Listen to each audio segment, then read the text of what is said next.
So our next speaker for the District 22 International Speech Contest is Vicki Johnson, Indelible Memories.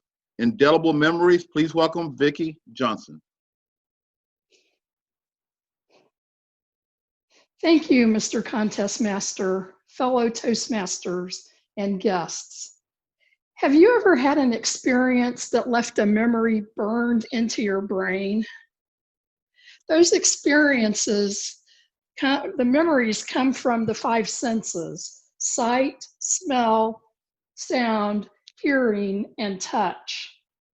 The experiences can be many types. They can be happy, things like a graduation, a wedding, a birth. They can be sad, like the little yelp that my mom made when they closed my dad's casket lid before his funeral service. They can be scary, and some of those scary memories can even be life-threatening.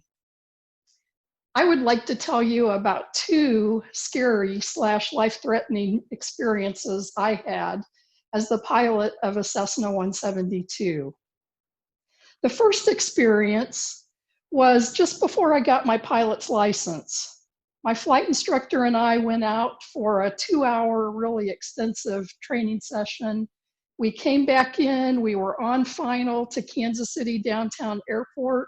Everything was looking great until I looked out the window past Jay and I saw a man in a red and white plaid shirt.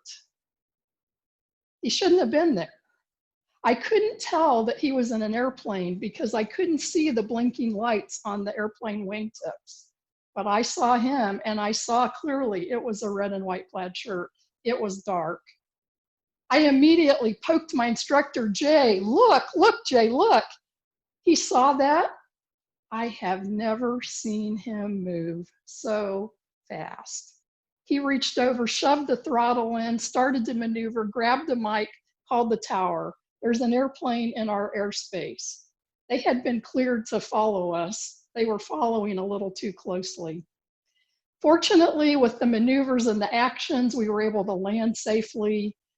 We all walked away from that incident. It was good, but I walked away with that indelible memory of a red and white plaid shirt. The second time, I was in college. I went home and went to my Civil Air Patrol encampment. Saturday afternoon, the airplane was not busy, and my flight instructor, Jay, same one, said, why don't you and Fred go out and shoot some landings? Those airplanes never left the ramp without all the seats filled if there were cadets around. So 2 cadets climbed in the back seat and off we went. We were out just shooting landings, so making loops around the pattern, land, take off, go back around.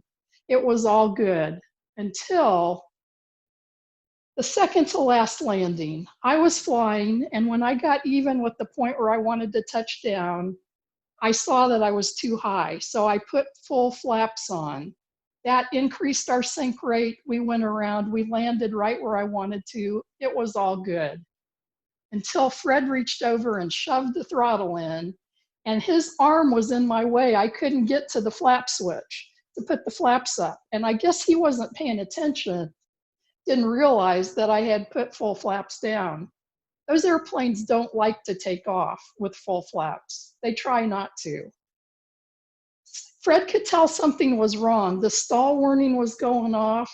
I was noticing there were trees out at the end of the runway just beyond, and we were moving down the road. The airplane was not flying. I'm hollering at him, Fred, the flaps, Fred, Fred, the flaps. He wasn't getting it. Finally, though, he knew something was wrong. He finally figured that out, started to nurse the flaps off, got us flying again. So we were flying above the trees without the stall warning. It was good. We went around and landed, taxied in. We all walked away. It was really funny, though. One of the cadets was a redhead with a very red complexion. He was an aerospace engineering major at college. When he got out of that airplane, his first words were, I'm changing my major to religion. And he was just white as a ghost and maybe a little green. I have to agree with him. I think that maybe God had something to do with us that day, but we walked away, and I walked away with that indelible memory of the stall warning horn and the trees getting ever closer. From those two experiences, I learned 3 lessons about life and about flying. The first lesson, be prepared.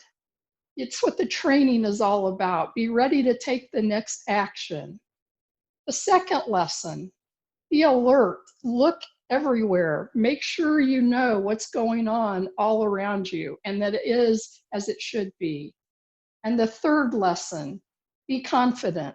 Believe in yourself. Know that you can do it. With those 3 lessons, it's much more likely that you will be able to walk away from a scary or life-threatening experience. Thank you, Mr. Contest Master.